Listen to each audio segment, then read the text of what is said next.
E aí, senhores, boa noite. Mais um videozinho então. Fizemos ali então um exercício, né? Resolvi com vocês ali a questão da aula passada acerca da cálculo e previsão de demanda aí para projetos elétricos prediais de uma residência ou de um apartamento. Então, uma das questões que foram levantadas é a respeito de algumas tomadas que estavam com valores de potência, inclusive, né?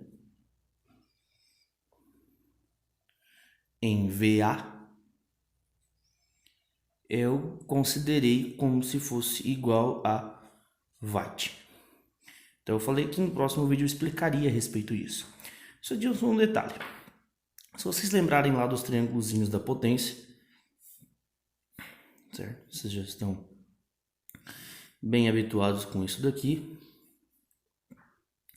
em que a parte da potência real, que compreende a potência ativa, um circuito, né? A potência em corrente alternada, ela sempre vem com uma parcela reativa da potência, que é aquilo que não gera energia, mas magnetiza minhas bobinas, enfim, é um mal necessário. E a relação entre a potência ativa e a reativa é exatamente a potência total, então, que eu estou construindo no meu circuito, ela é uma potência aparente, que considera a potência ativa em watts e a reativa em VAR. Logo, eu tenho uma potência aparente em volt-ampere, que é a unidade que eu estava utilizando para dimensionar os projetos ali. O que acontece? Em instalações residenciais, certo?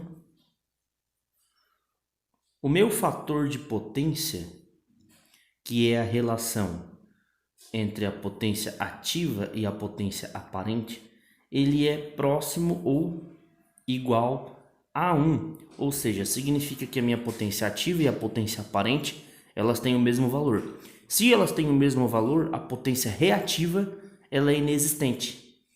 Significa então dizer que para cada VA eu tenho 1 watt. Se caso meu fator de potência fosse menor do que 1, né? Para cada VA eu teria um valor menor em watt, ou seja, eu teria uma perda envolvida aqui em relação à potência reativa. Mas nesse caso eu não vou considerar em projetos elétricos de baixa tensão, ok? Quando a gente estiver fazendo uma análise para um condomínio inteiro que utilize motores, que utilize bombas, a gente vai fazer dessa forma. Beleza? Aí a gente vai começar a utilizar o fator de potência nos cálculos, ok? Dito isso, eu queria continuar essa aula falando a respeito para vocês da previsão de cargas, certo? Só que para um condomínio. Como é que eu entro?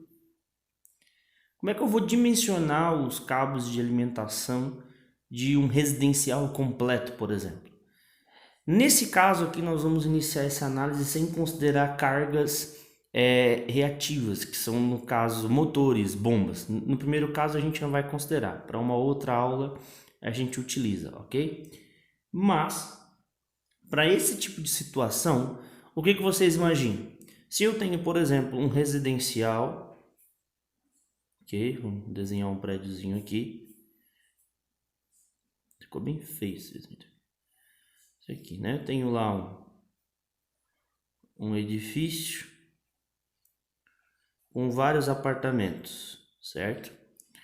O que vocês acham que é feito para que eu faça a previsão de cargas para a entrada desse edifício aqui? Será que a gente calcula apartamento por apartamento, faz a previsão de carga de acordo com cada chuveiro que tem cada apartamento? Será que a gente faz para um, multiplica para todos?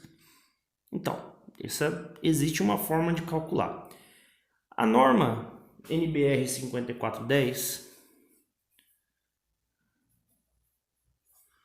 ela diz o seguinte, que para demandas em edifício de uso coletivo, geralmente diz isso, tá? Ó, demanda de edifício em uso coletivo, eu posso simplificar a minha previsão de demanda pelo simples uso de equações e aproximações estatísticas que a NBR tem como base de dados. Ou seja, são aproximações, né, de acordo com a média histórica de todos os projetos caracterizados lá na NBR, que fazem com que facilite o projetista na hora de prever a demanda de uma determinada unidade. Então, como daria um custo trabalhoso muito gigante fazer apartamento por apartamento, eu poderia fazer para um apartamento e multiplicar para todos. Sim, é uma forma. Mas uma forma muito mais rápida de fazer para considerar de todo o complexo do condomínio é utilizando a seguinte equação. Na norma diz que o quê? Que a demanda total de um condomínio, ou seja, de um residencial com várias apartamentos, mais área externa, mais áreas de passagem, enfim, a norma diz que eu posso calcular da seguinte forma: 1,2, essa seguinte equação aqui, que multiplica as duas coisas, a demanda dos apartamentos mais a demanda do condomínio.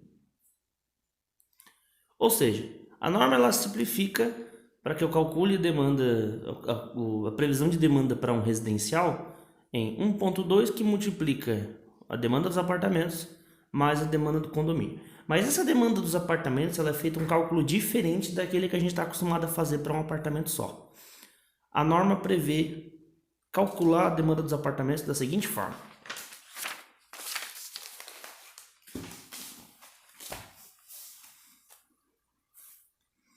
Mais ou menos assim. Então, a demanda dos apartamentos ela vai ser calculada por uma equação que tem duas variáveis apenas, que ela é F1 vezes, algumas literaturas trazem F2, outras trazem FA, algumas trazem P1, FA, mas é importante você entender que a demanda dos apartamentos ela é calculada por dois fatores. Esse F1 aqui, ele é o nosso famoso fator de diversidade. O fator de diversidade ele é muito parecido com o fator de demanda. Só que o fator de demanda ele estava em relação a um apartamento, aos equipamentos utilizados de um apartamento. O fator de diversidade ele diz que nem todos os apartamentos estarão operando simultaneamente em sua potência total instalada. Então, esse fator de diversidade ele traz um percentual de simultaneidade da carga que está sendo utilizada naquele edifício de acordo com a potência instalada. Então, ele diz o seguinte, não é toda a potência instalada que está em funcionamento, é apenas uma parcela. E aí, ele multiplica por F2, que é então a demanda do apartamento em função da área.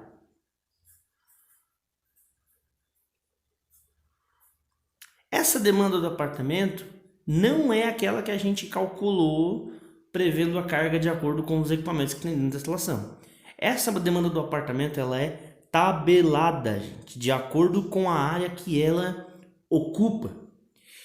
Beleza, mas como assim? Eu vou considerar uma demanda em potência fazendo um cálculo estatístico? Sim, a NBR garante que o cálculo funciona e que é uma ótima forma de fazer a previsão do cálculo. Logo, essa demanda do apartamento ela vai ser utilizada uma tabela para estimar ela. É uma tabela um pouquinho grande que vem de uma equação da NBR 5410 que ela diz o seguinte: a área em metros quadrados do apartamento e a potência que tu deve utilizar ali no fator de demanda, tudo em kVA, ok? Então, se eu tenho uma área de, por exemplo, aqui por apartamento, né? Isso aqui eu falo por apartamento. Então, se eu tenho um apartamento de 70 metros quadrados, eu vou estimar que esse apartamento ele vai ter uma potência, uma demanda média ou máxima, né? Uma demanda máxima aqui de 1,57 kVA. Se o meu apartamento ele tem 52 metros quadrados, eu vou considerar que a demanda dele é 1,20. Ok? Então, o que acontece? Eu não vou mais prever a carga para um residencial inteiro com o projeto. Eu vou prever de acordo com a área do apartamento. Beleza?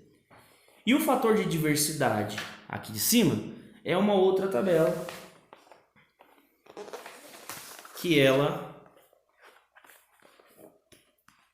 traz também, um pouquinho grande também, em relação ao número de apartamentos desse residencial. Ou seja, eu tenho 9 apartamentos, significa que o meu fator de diversidade é 8,68. Beleza? Então, o que acontece? Vamos supor aqui um exemplo,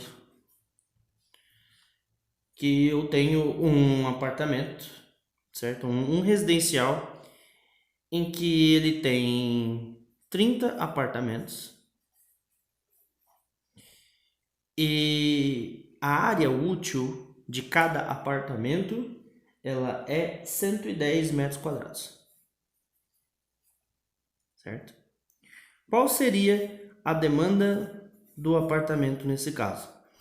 Ora, a demanda do apartamento seria o seguinte: eu pegaria a tabela do fator de diversidade, eu olharia o seguinte: são 30 apartamentos, então eu vou achar aqui onde é que estão os 30 apartamentos. Número de apartamentos, 30. 30, o fator de diversidade é 23,48. Então eu já sei que o meu F1, né, vai ser F1 vezes F2, em que F1 é 23,48 vezes a demanda média do apartamento em relação à área. Aí eu pego a outra tabela que é em função da área. Então a área do meu apartamento eu disse que ela tem 110 metros quadrados. Eu vou encontrar os 110 metros quadrados que está aqui, certo? E ele me disse que eu posso considerar 2,35 kVA para essa metragem quadrada. Então, para um apartamento de 110 metros quadrados, eu uso 2,35K, que é a mesma coisa que esse K, que é a mesma coisa que 1000. Então, a única coisa que eu preciso fazer é multiplicar esses dois, ok? Isso aqui me calcula a demanda do apartamento. Beleza? Vamos lá, vamos seguir.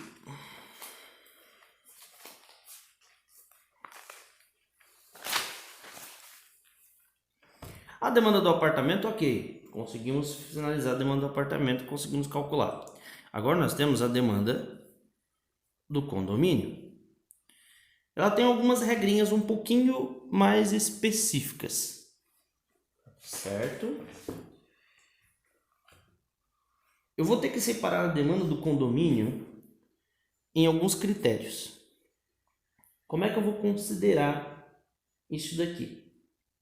Ela vai ser igual a I1 mais 0,25 vezes I2 mais 0,20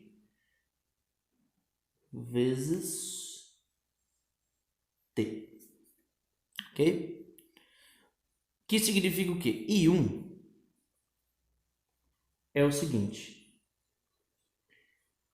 é a parcela, ok, da iluminação do condomínio até 10 watts, ou seja,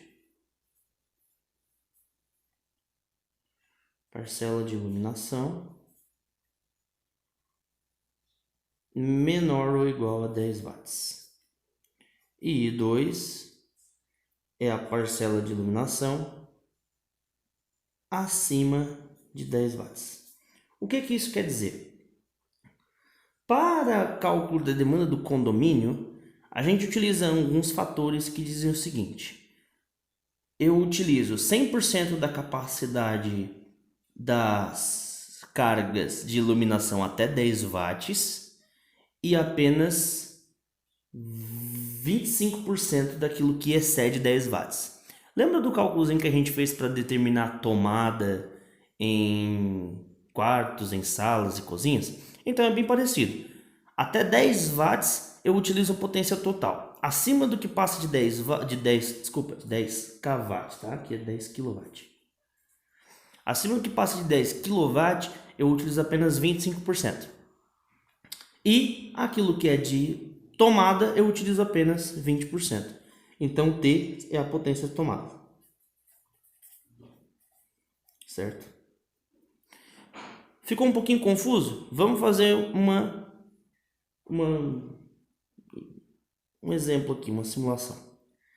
Vamos supor que eu tenho um condomínio que ele possui 15 kW de potência de tomada, de iluminação, desculpa. E ele possui 20 kW de tomadas.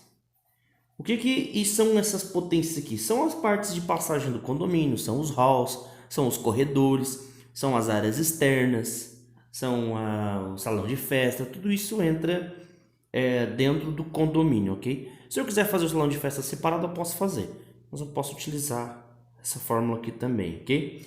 O que acontece? Para eu calcular a demanda do condomínio, eu tenho que utilizar 100% da parcela de iluminação até 10 kW. Então eu tenho 15, eu vou utilizar I1 é 10 kW. Mais 0,25 daquilo que excede os 10 kW. Se eu tinha 15, excedeu 5 vezes 5 kW. Ok? E as tomadas é 0,20 vezes 20 kW. Então, minha demanda total do condomínio ela é só somar. Logo, a minha demanda total do residencial ela vai ser igual a demanda a 1,2 vezes a demanda dos apartamentos mais a demanda do condomínio. Como é que fica isso? Vamos arrancar aqui para a gente não se perder.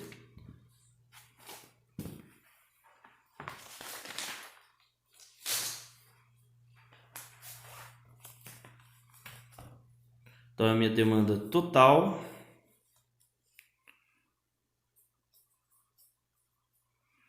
ela vai ser igual a 1,2 vezes. Vamos fazer uma continha rápida aqui.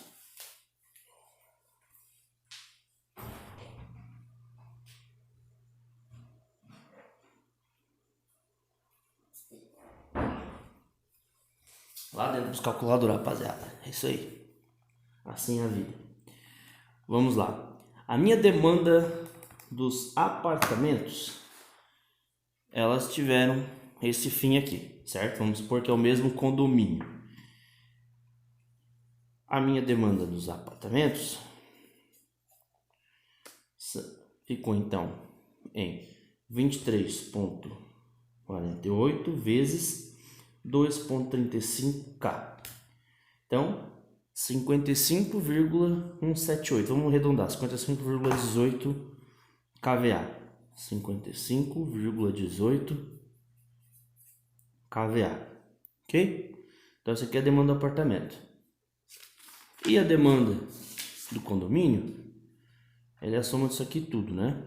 Então, eu tenho 10 mais 0,25 vezes 5, então 1,25, mais 0,20 vezes 20, 4. Vai ficar 4 mais 1,25 mais 10. Então, 15,25 kVA. Ou watt também, tanto faz, tá?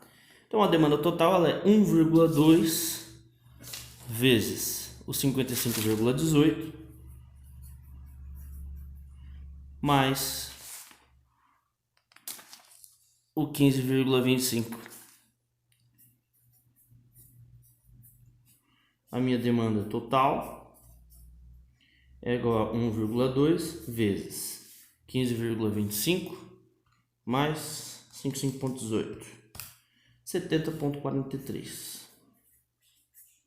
Logo, a demanda total dessa residência ela é tudo isso aqui vezes 1,2, que eu vou chegar em torno de 84,52 kVA.